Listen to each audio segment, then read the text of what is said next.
Well, good evening. Thanks so much for joining us. Hope you're having a nice Halloween. I'm Jessa Brycebeck. Natalie Shepard has the night off. Well, tonight, in just 1 hour from now, federal food share money runs dry for 42 million Americans, 700,000 of them right here in Wisconsin. And there's no stopping it right now as we near the end of day 31 of the government shutdown, with no formal negotiations or Senate votes planned to reopen the government this weekend. But earlier today, 2 judges sided with states suing the Trump administration, demanding emergency funds to be used for SNAP. Now the Trump administration is claiming the contingency funds aren't legally available to cover benefits.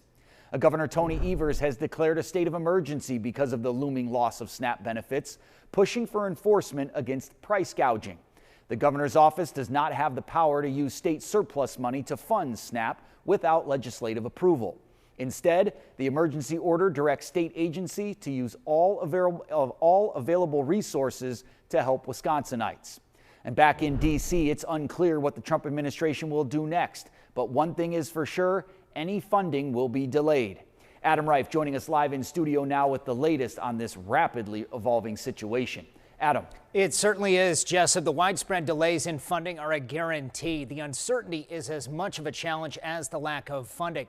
Nobody knows yet if the Trump administration will comply with the judge's orders, but food pantries are bracing for even more complications. No matter what, there's going to be a delay in benefits. How long that delay lasts is anyone's guess, so Feeding America remains on high alert. 2 different court rulings Friday ordered the Trump administration must keep funding the federal food assistance program using a contingency fund. But it's unclear what the administration will do next. Food banks are barely holding on amid record demand.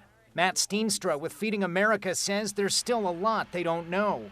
We could hear something tonight that could completely upend things again. Feeding America is the largest food pantry in the state, but it pales in comparison to the federal food share program, which can provide 9 times as many meals. Delays in funding could create a crisis. There is no way that we could ever, with any amount of fundraising or donations, completely replace the food share program. No matter what the administration does, benefits will be delayed to start November. Governor Evers said this is a mess, adding there's no excuse for it, and Wisconsin must continue to prepare for the worst. Single mother Natasha Prescott used to work 60-hour weeks for her family. And now, due to this government shutdown, I have to work 90 hours. While the administration says it's targeting bloat and fraud, Natasha says she's just trying to feed her children. How much more do we got to work to get through this? We cannot do this on our own. We need help for real. The USDA has until the end of the day Monday to say whether it will either partially or fully comply with the judge's orders, even when benefits do eventually come back. We know that there's not enough money in that contingency fund to fully fund the program. So we don't know what percentage of benefits people are going to get on their card. While the food banks are cautiously encouraged by today's rulings in court, they also say they can cause supporters to relax, even back off donations when they're still very much needed. Food pantries say the best way to help is to contribute money. Those pantries can buy in bulk and stretch that money further than donors can. There are plenty of ways to contribute and access resources. Many of those are listed on our resource page. Jessup, that's on our website, of course. Yeah, we will have more on that in just a few minutes as well, Adam. Thank you so much. As money